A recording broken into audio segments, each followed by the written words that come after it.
Welcome to the Maternal Wealth Podcast, a space for all things related to maternal health, pregnancy, and beyond. I'm your host, Stephanie Terrio. I'm a labor and delivery nurse and a mother to 3 beautiful boys. Each week, we dive into inspiring stories and expert insights to remind us of the power that you hold in childbirth and motherhood. We're here to explore the joys, the challenges, and the complexities of maternal health. Every mother's journey is unique, and every story deserves to be told. Please note that this podcast is for entertainment purposes only. It is not intended to replace professional medical advice, diagnosis, or treatment. Always consult with your healthcare provider for medical guidance that is tailored to your specific needs. Are you ready? Let's get into it.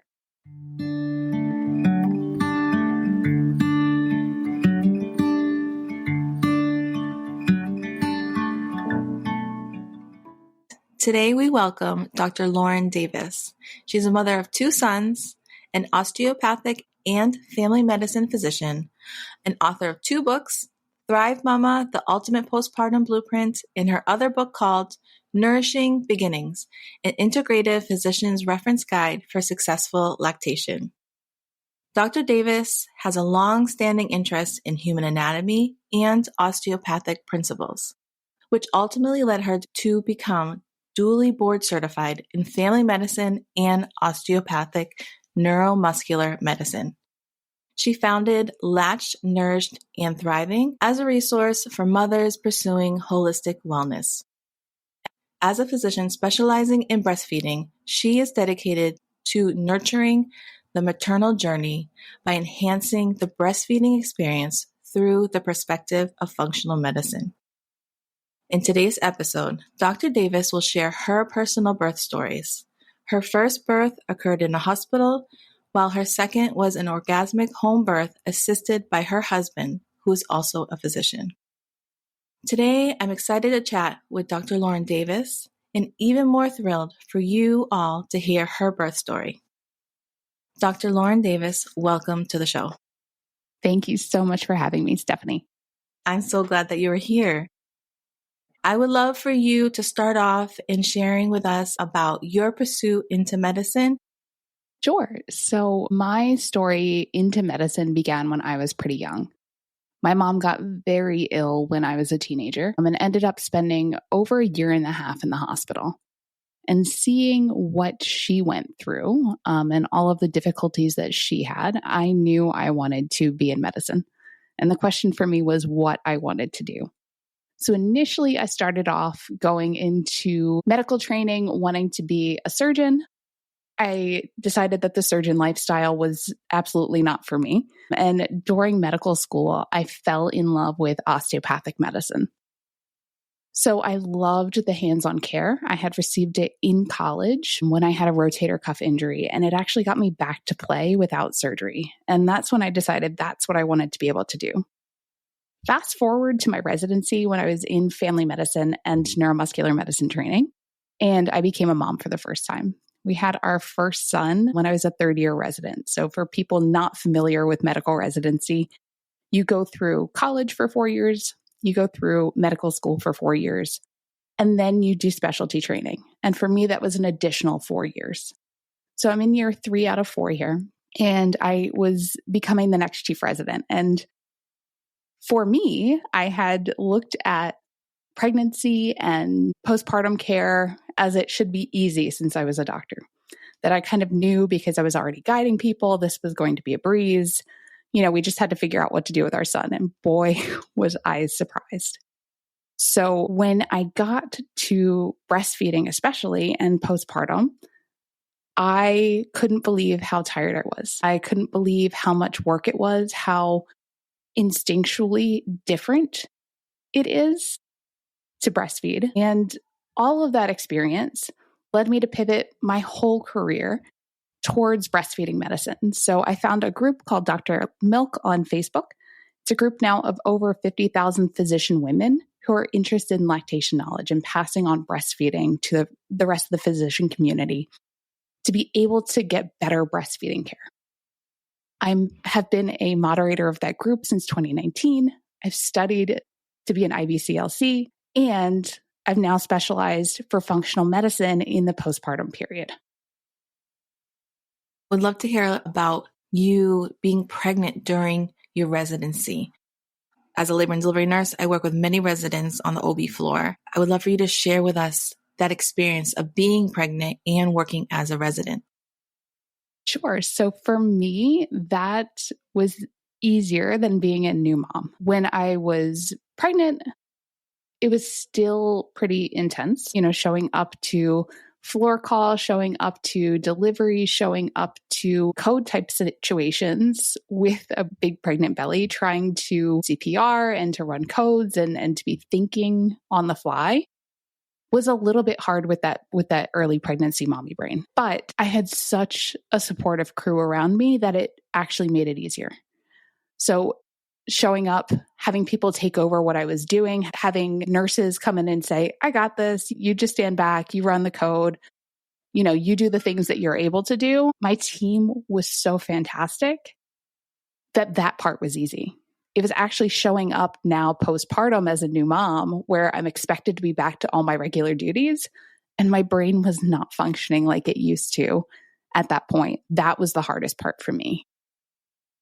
After the birth of your son, how supportive was the hospital in helping you initiate breastfeeding?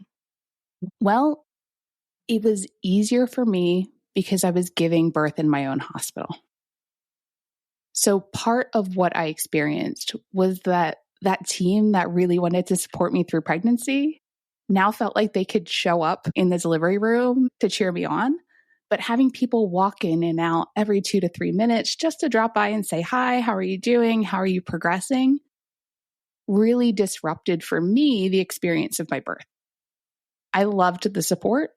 I didn't love being taken away from the attention being on my son. It kind of felt like a performance for me. Luckily, my husband was also training in the same program at the time. We both had the ability to deliver in the hospital, so he was actually delivering our son. We had an OB on backup that was there in the room in case he needed anything, but they let him step in and they let him take over so I could come back and focus on him and focus on our family a bit more. But having everyone want to see the baby right after he's born, having everyone be in the room, we had med students, we had everyone, was a little bit more daunting for me. Not to say that I would ever take that experience away, but it kind of shined a light for me on what I needed in my future pregnancies. Did you go in for an induction or did you have spontaneous labor? Yeah, so for my first, because I was in residency, I had my baby before there were any protection rights for pregnant residents. So I could take FMLA, but FMLA for our family would not have covered the cost of living of where we were. We were in one of the highest cost of living areas in the country, and I could only take my 20 days. So my OB was supportive for me in that I'm saying that I kind of have to start to get my 20 days in on this day. So I had an induction at 40-3. I had 20 days of maternity leave, and then I was back to patient care. I feel that 20 days, that's hard. That's hard. Things have changed. 2 years after, part of what we were involved in as residents at the time was trying to make it so that new parents could take a little bit more time. And we were able to get the ACG and META recognized that at least 12 weeks are covered now, meaning that you don't lose your benefits if you need that time off. For me, if I took my FMLA, we lost benefits, we lost pay, which wasn't feasible for our family at the time. How long was your induction? It was a total of 12 hours from start of induction to delivery. So for me, it was pretty quick. Yeah, that is pretty quick. How about for the pushing phase? How long did you push for? About 3 hours. How was your postpartum stay? How many days were you in the hospital? So they were trying to do me a favor and let me leave at 24 hours. But I had a 3rd-degree tear with my first. The 45-minute drive home from the hospital to my house was the most torturous experience of any of that. I asked to stay for an additional 24. I ended up at 12, so I ended up going home at 36 hours. Mm-hmm. And to be given a Tylenol before I left was a little hard to make that journey home. I'm sitting here closing my eyes because I can I feel for you. That must have been very difficult and that must have hurt. It felt like I was sitting on a football. I was so swollen. It felt like I was sitting on a football. That's what I kept telling my husband. And both of us were so kind of out of it at that point in those first, 48 hours where you're really not having sleep, where you're going through all those hormonal changes. Even as a doctor, I didn't think to get a donut pillow before I left. So I'm sitting on the thing and he's trying to drive home so gingerly. And we're hitting bounce after bounce and speed bumps. And I still can't think back to that without having my pelvic floor tighten up. We paused this episode for a quick message from our sponsor. At Maternal Wealth, we aim to ensure that you have access to the best and the most appropriate care. That's why we created a maternal healthcare provider database. Maternal health providers can easily create profiles to promote their services and business, helping to increase access for those seeking their care. This is a one-of-a-kind database that offers a new and exciting way for women to search for and find maternal health providers near them and tailored to their specific needs. Profiles feature badges that highlight various services such as TOLAC-friendly practices, all-female practices, LGBTQAI+ inclusivity, language options, access to vaginal breach services, and more.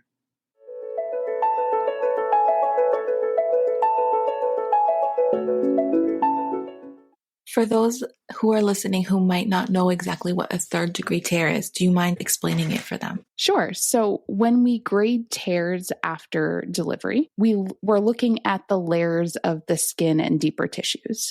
So closest to the surface is what's called the mucosa. And if just the mucosa tears, that's a first degree that usually doesn't need any sort of stitching for repair. If we get past the fascia, which is the next layer down, that's a second degree tear. And if we can see muscle, then that's a third degree. If it tears all the way through to the rectum, then that would be a fourth degree tear because it tore the mucosa on the other side. Earlier, you mentioned that your husband was able to help with the delivery of your son. Was that something that you had talked about previously, or was it kind of like on the fly? The OB said, come on in, grab a pair of gloves. How did that go? We had asked at like our 38-week checkup. I had the same OB throughout my first, which I absolutely loved. He was my favorite person to work with on the unit. I felt like he was just so calm and cool and collected in every room and every delivery that he had done. And I was really hoping that he would be on the day that I delivered because he just put me at ease. So at the 38-week checkup, we were like, hey, do you think Craig would be able to help you out? He's like, honey, he's a big Italian guy, Long Island accent. He's like, honey, if you want, he can do the whole thing and I'll just stand there and watch. And it was amazing that he, one, felt that comfortable with both of our skills to be able to give us that gift. And two, was cool enough to say, hey, I'll just take a back seat. I'll be on backup. After baby's born, if I need to do the repair, if I need to do anything else, I'll step in. Craig can go with the baby. We'll have this all taken care of. And it just relaxed us both so much to make it such a pleasant experience. To know that we had backup, even though we were trainees at the time, that we had experience because we had both done probably 200 to 300 deliveries a piece at that point. So to have that experience was just amazing. How did the initial conversation go with your husband? Did he initiate wanting to deliver, or were you kind of putting the nudge in saying, hey, this would be amazing if you could deliver our son? It's hard to say with that one, which one of us initiated. I think it was both something that we both wanted so much in our heart that it was just like, I wonder if we can find a way to make this happen. Like, wouldn't it be amazing if you were the first person to hold our kid? And we could both still feel comfortable because at that point, I hadn't had much out of hospital birth experience. For me, my birth lens was everything happens in hospital. Everything has to have a backup because I've seen where moms need to be rushed into emergency surgery. I've seen where, we're doing all of these interventions. Versus after my residency, when I really got more into the home birthing community and understood that a lot of the things that We sometimes consider emergencies in the hospital are of our own making, right? When we bump up Pitocin and then see D cells, when we do interventions like membrane sweeps that mom may not have been ready for, and we put her body into a different space, right? Where her nervous system is no longer regulated, where she's feeling fear and frightened, and the speed with which we move through those transitions, I didn't understand at that time. And to look back and say, would I have had my first as a home birth? I didn't have the knowledge at that point. I viewed birth as the lens through it happens in the hospital, and that's the safest way. Before we get into learning more about your decision to have a home birth for your second, I'm curious, what type of medicine does your husband practice? What residency was he in when you were pregnant with your first? He was also in family medicine and osteopathic neuromuscular medicine. Okay, so the same as you. Yeah. How long after you had your first were you thinking about having your second child? For a long time. So our first was born in May of 2018. We were going to have our second at the beginning of 2020, and then the pandemic hit. And at that point, my husband and I were supposed to open a wellness center for a large hospital. All of the money had been reallocated, and our contract stipulated that they could move us into a different position. So I was, instead of being wellness and doing osteopathic manipulation through the pandemic, I was an urgent care physician.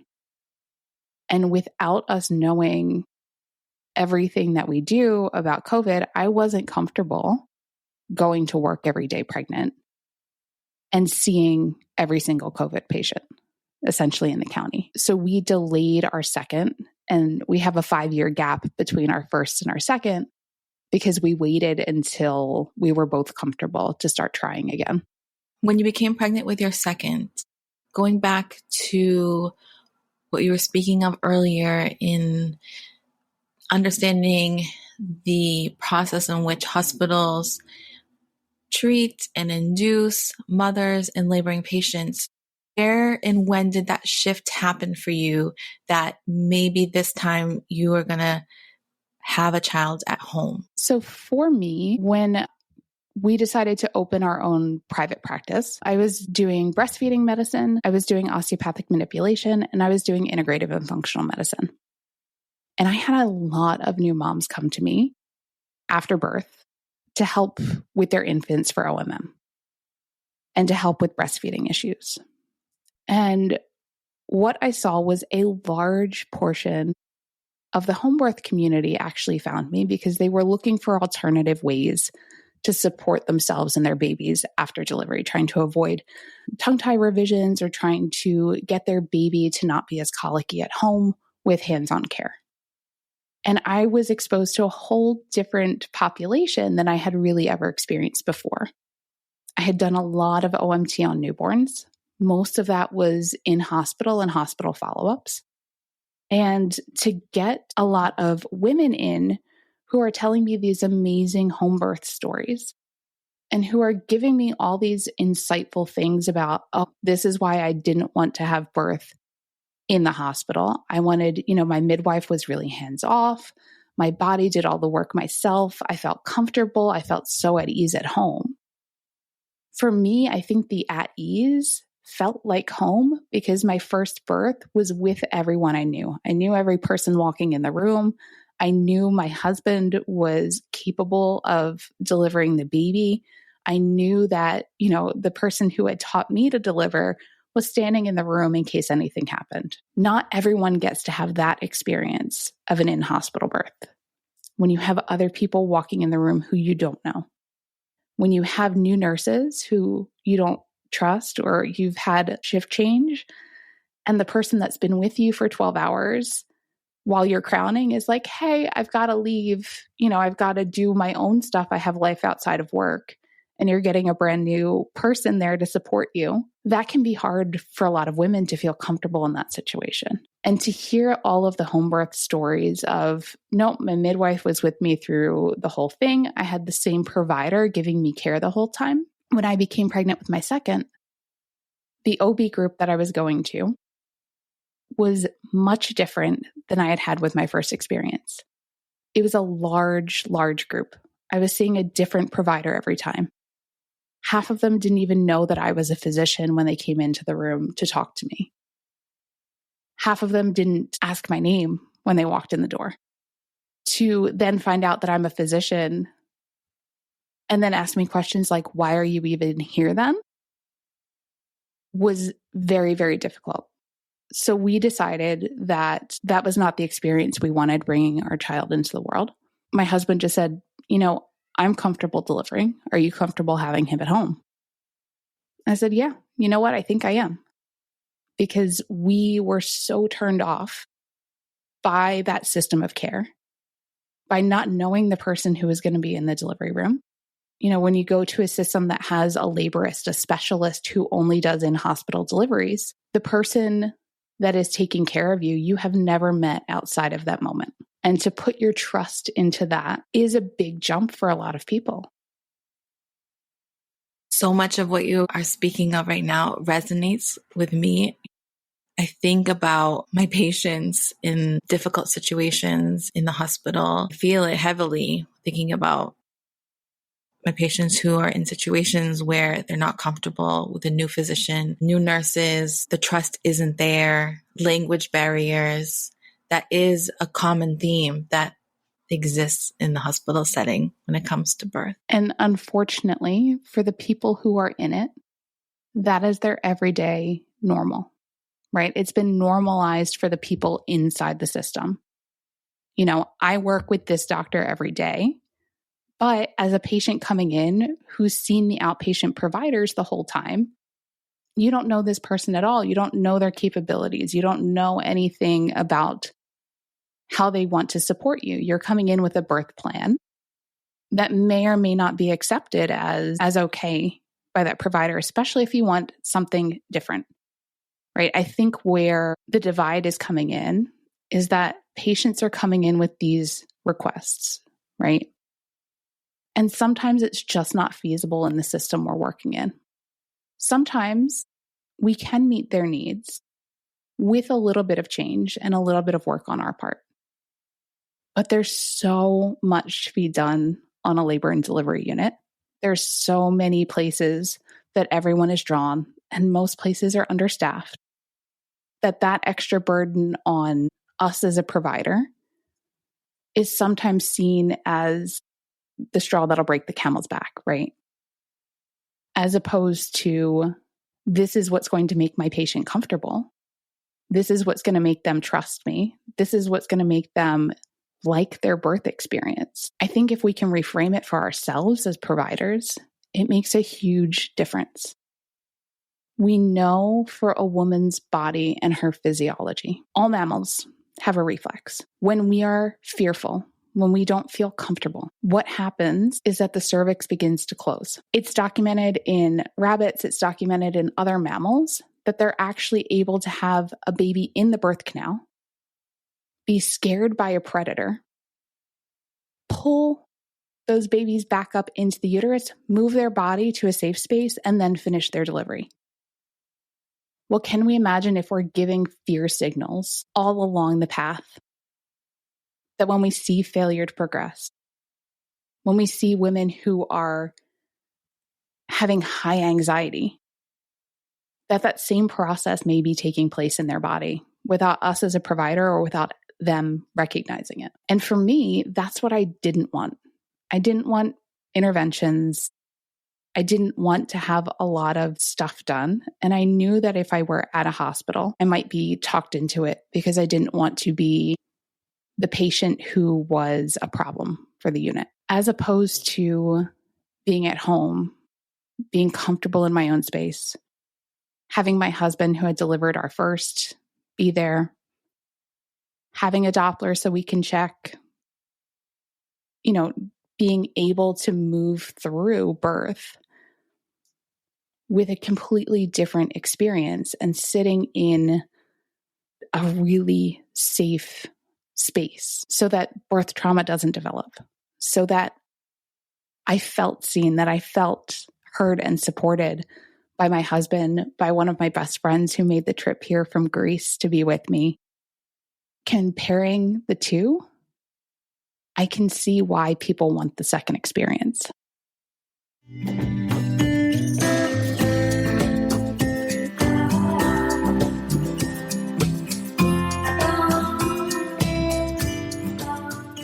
So nice. It's so nice to hear and to speak to a physician who recognizes and honors the birth process. I love that you had the courage to follow your instincts, to follow your heart, and that you had the support of your husband, in which you created a safe space for you to labor and birth your second child. And I know my story is different than a lot of people who are going to talk about it, even from a home birth standpoint, right? Not everyone is privileged enough that their partner is a physician who's delivered many babies and will feel comfortable doing that for them, right? When we look at the free birth community, when we look at other home birthing communities, many times it's a cost privilege, right? There aren't many home birth midwives that work with insurances. There aren't people who are supporting home births as physicians and attending at home because of the cost of malpractice insurance. So all of, what I would have my practice look like in the ideal world versus what I can actually do is a little bit different. But I think that women deserve this support and this care and this information. And when we talk about informed consent, which comes up a lot with birth, if we're not giving them the other side of the story of what's possible because of our own blinders and our own ability to block out the other option of what is possible, are we truly giving informed consent?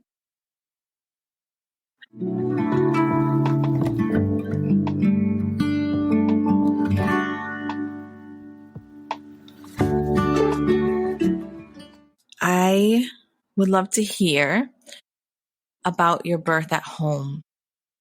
How did labor come on? What did that look like for you? So one of my really great friends was coming in to help support us after birth. She travels all over the world. She is a sexual educator, and she showed up about a week and a half before my due date.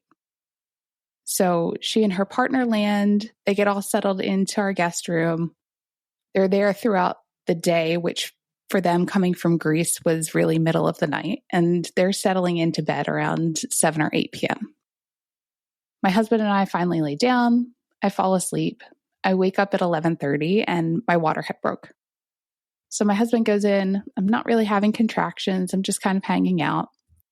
He's like, "Hey, Saida, I just wanted you to know Lauren's water broke. We're going to be up probably most of the night, but she's not having contractions. Things probably won't progress for a little while." So they go back to sleep. And around 1 a.m., I started having pretty frequent contractions. So Craig gets them back up, says, "Sorry, if you want to be here for the birth, Lauren's really having contractions. She's in the tub. She would really love for you to come in." So Saida comes in. She sits behind me in the tub, is rubbing my shoulders, is being like the most supportive, caring person ever. Finally, I'm crowning about 2:45 in the morning. So I move over to our bed. I delivered our son within the next 15 minutes. I didn't even push. He pushed himself out. And to have that space, to feel supported, to have someone there who's, giving me a nice light touch massage, is connecting with me, and is just watching this whole process unfold was just absolutely beautiful.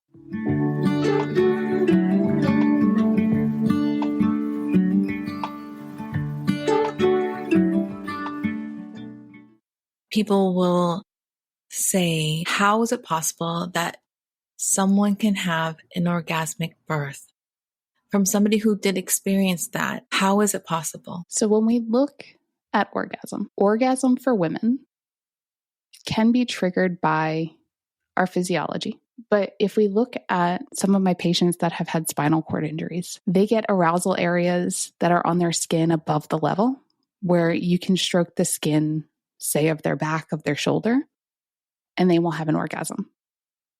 Some of them learn to just have thought-triggered orgasms. It is simply a response of our mind to our physiologic input. So if we can reach a state in meditation where we enter that space and allow orgasm to arise, we can have that without any physical touch stimuli.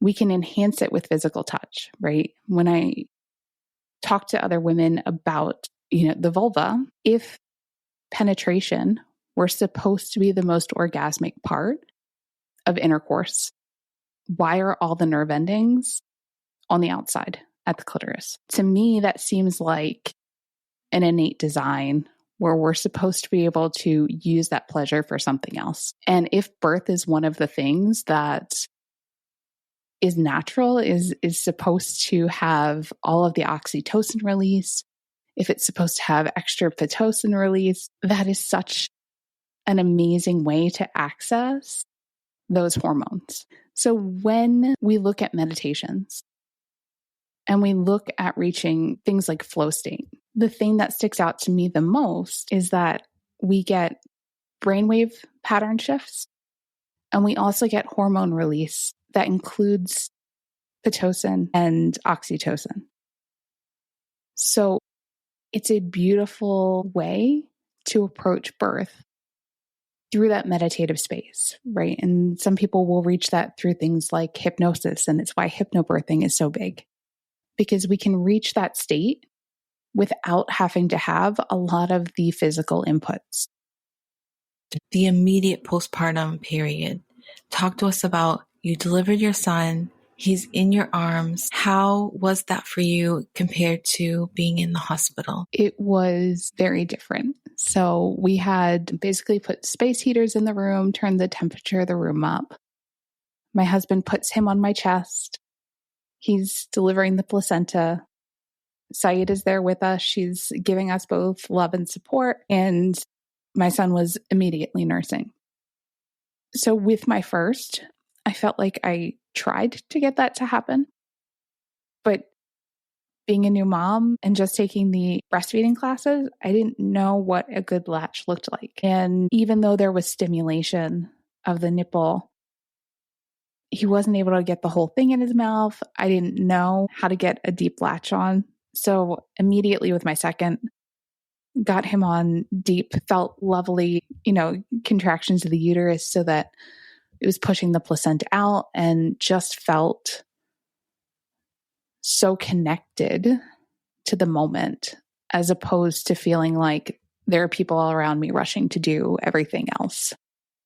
I'm curious about any tearing, because you had a 3rd degree with your first. Mm-hmm. How was that for your second?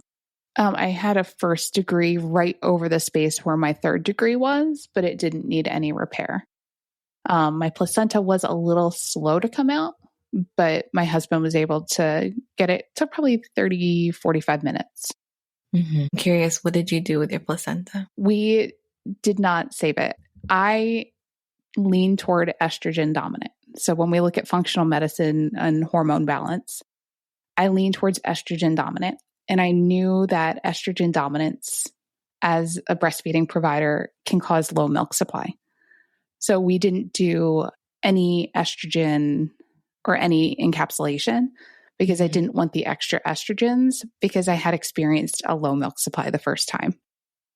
So my husband did a placenta print on a page for us, and we just got rid of the placenta. How it was introducing your oldest son to his little brother at home. I know you delivered in the night or in the early morning hours, but how was that being at home and then introducing your older son to his new little sibling? So my older son was there. Saida's partner was with him. They were hanging out. We had a couch kind of in a little sitting room off of our bedroom. So he was sitting on the couch with Aaron, and they were playing Teenage Mutant Ninja Turtles. He was so excited that he got to play video games in the middle of the night. And he came over and he met his baby brother right after he was born. He said, "I didn't know he'd be so messy," and then walked away. And then loved on him once he was cleaned up in the morning. Just so cute. And I love I'm just the imagery in my head, new generation of little boys growing up to be men. He's going to remember that, and his foundation of seeing his mother give birth and the power that holds, the power that we have in creating our family and being a family, and that core value. That's amazing. Yes. Our oldest is diagnosed with ADHD, and sometimes he can be extra energy. He can be kind of over the top with the energy, bouncing all around and everything. In that moment, he was so calm. He walked up, he looked at his baby brother. He went, "Oh, he's so cute, but he's so messy. Can I give him a kiss later when he's cleaned up?" I'm like, "Yeah, buddy, it's fine." I have a photo where Aaron took. I'm holding the baby. He's standing next to the bed behind me. He's got his hands on his cheeks in this big, like, oh my gosh face, and his excitement. You can just see it radiating off of his face. I love it. It's just beautiful. Women like yourself who are taking ownership of what you want and taking ownership of how you want to live your life and bring life into the world. It's making waves and sharing your story so other women could hear it. It's so important that you're doing this. So I'm so glad you're here and sharing this story. I'm so happy to be here.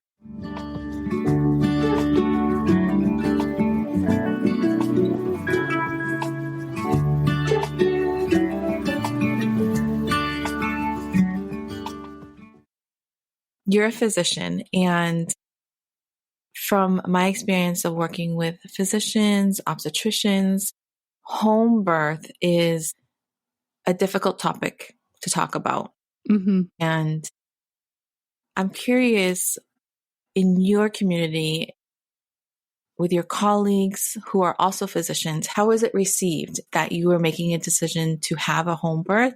And then afterwards, after the home birth happened, how was that received? For my closer friends, they tend to be osteopaths. They tend to be functional medicine providers. They tend to be out of the box thinkers. And for them, they were just so excited that I got what I wanted. For the wider community at large, sometimes it's still not received well. But we all have our own experience. We all have our own bias. And to be an OB provider, to be the one that is the end all be all, who doesn't get to see the easy home births, who doesn't get to see, the women who decide to never experience in-hospital care, the women who go to birthing centers, they don't get that experience unless they pursue it and have it on their own.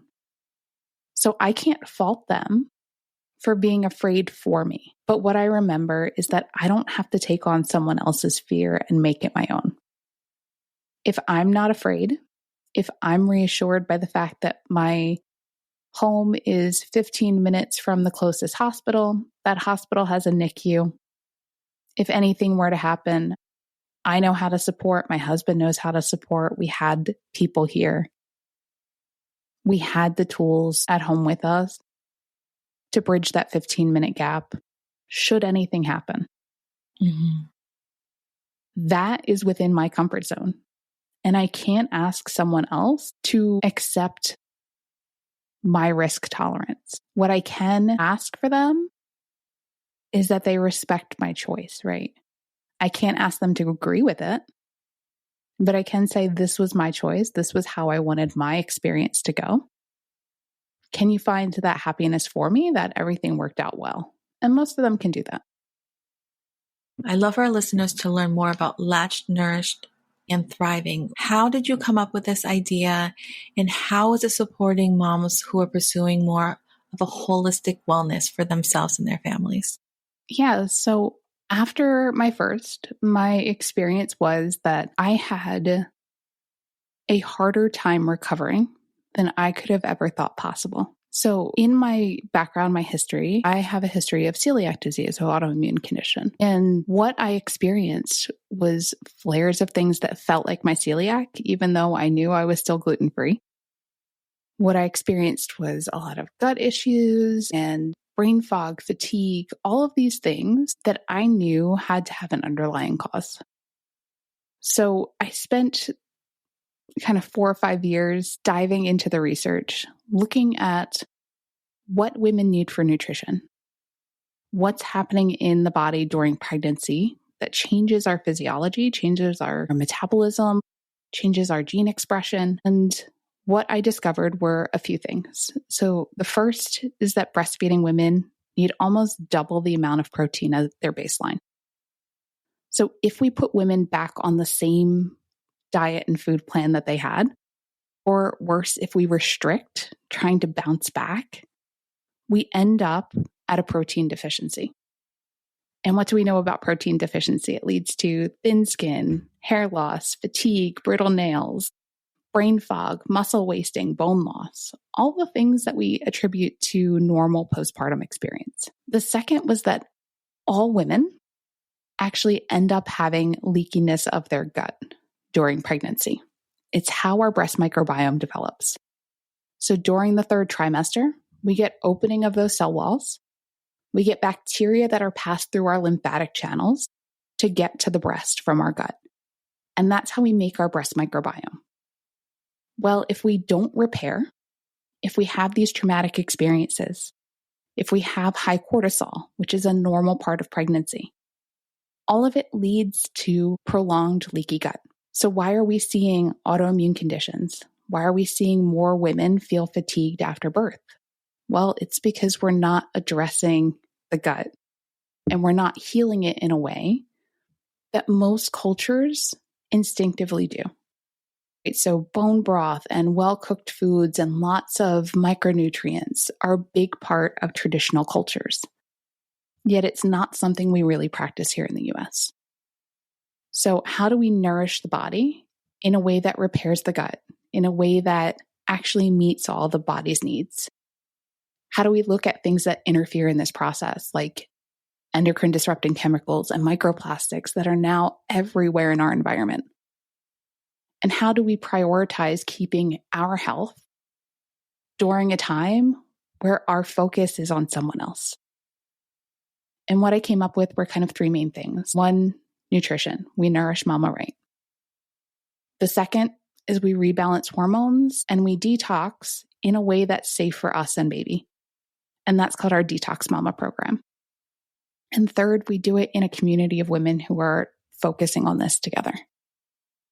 So I've built a community for women to come in, to get all of this information, to get advanced functional medicine testing, to get to the root cause of why they're having these issues in the first place. And especially when we're talking about women having babies back to back to back now, that level of depletion just builds from pregnancy to postpartum to pregnancy to postpartum periods. So how do we stop that cycle? How do we intervene? So that is what I do at Latch Nurse Thriving. I educate women. We have courses, we have community, we have group coaching programs, and we have the book. So anything is accessible to anyone who needs the information. I've also recently started a provider training program on how to train postpartum providers, doulas, midwives, nurses on these principles and how they can implement them with their patients. And that's called our Thrive Mama Method program.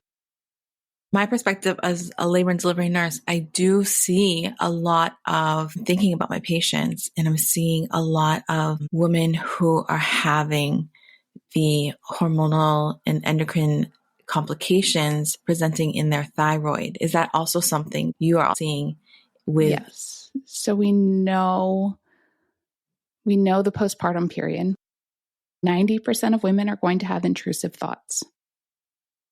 It's from the brain rewiring. It's from that neuroplasticity and the new connections that are happening. We know that 60% of women are going to be deficient in micronutrients. So we're looking at iron, zinc, potassium, magnesium. We know that 20% are going to go on to develop a postpartum thyroid issue. And we know that up to 70% are going to experience some sort of hormonal imbalance. And it's all because of, 1, how we're treating women, and 2, the ecosystem that our bodies are in, right? When we have microplastics in the water, when we know that 100% of cord blood samples now have some sort of endocrine disrupting chemical within them. Those are inside our bodies to get there in the first place. We talk about women not detoxing their bodies during pregnancy or breastfeeding.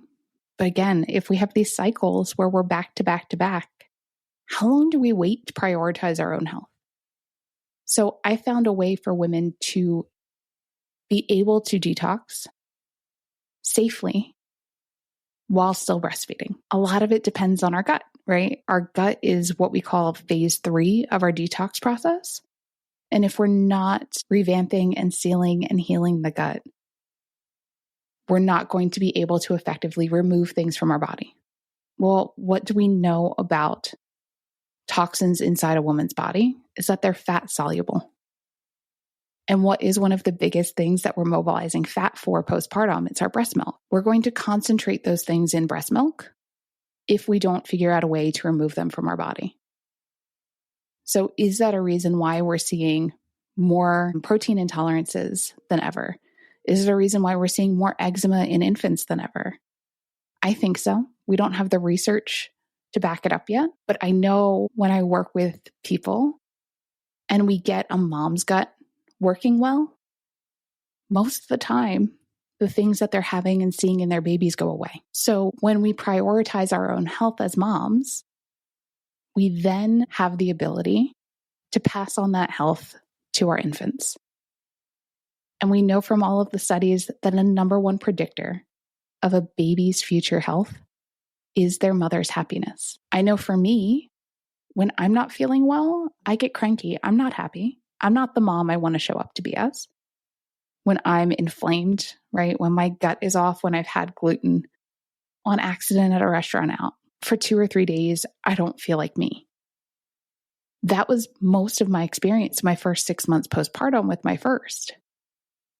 And until I figured this out and I figured out how to heal my own gut and I figured out how to reseal the gut barrier and I figured out how to detox myself, I was not showing up as the version of me that I wanted to be for my kids. For women who are postpartum, but are 6 months, a year, or more, 2 years out, and they're interested in detoxing, the Detox Mama program, would it still benefit them even though they're outside of the breastfeeding phase? Absolutely. The Detox Mama program teaches the principles of detox in a way that make it safe for breastfeeding moms. They're applicable at any point in our life. But what I've done with that program that's unique and different is that I've pointed out all of the ways that breastfeeding moms can still do things and what herbals are safe for them, what binders are safe for them to use, what not to use and avoid in the products that they're picking out, how to do it naturally through food and through gut healing to prevent absorption of toxins, and then how to look at our environment to get the things out of our environment that are the biggest factors. So I personally consider postpartum up to 2 years. So we know that you can still be developed with postpartum anxiety and depression 2, some will say 4 years after birth. So if we are still being affected, if our brain is still changing and rewiring 2 years after birth, we're technically postpartum forever. But the program is really designed for moms in those first 2 years after birth. To our listeners who are interested in learning more about yourself, about your books and your program, how can they find you and how can they learn more? So on our website, we have a chat feature. I have uploaded a masterclass on there that kind of goes through all of these pieces of the puzzle, and they can register for that and watch it for free. The book is on our website. It's also another great way to get the information and get my thought processes as a pretty low ticket item. So it's $9.99. You get the PDF version, you get the ebook version, and you get the audio. So you can listen to it, consume it in any way that you want. And when people are ready to really change, I offer a free discovery call so that they can meet me, so that we can talk about if this will work for them or not. And if there are ways that they can get the information right, that we can kind of custom tailor their package based on their needs. So whether that be just enrolling in the courses or joining our membership program or joining our functional medicine programs, we can talk about what the best solution is for them. I want to thank you for coming on to the show. We have a common theme where we say that birth is healing. And for the listeners, for the women that I'm interviewing, talking about birth, the transformation that we go through, it has been also healing for myself. Listening to you and how you're sharing your story and the experiences that I have been through at bedside in the hospital, and hearing you speak your truth has healed me in ways that I can't even begin to explain. Thank you, Stephanie.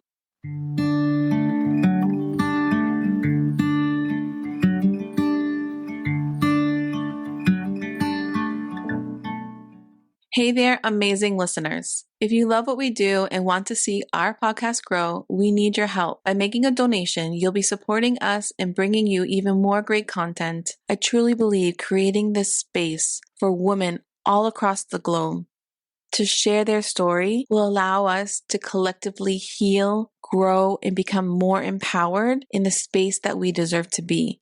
Motherhood, womanhood, and however that looks and feels for each and every one of us. Every contribution, big or small, will make a huge difference. If you can, head over to support us today. There's a link in the bio to support the podcast.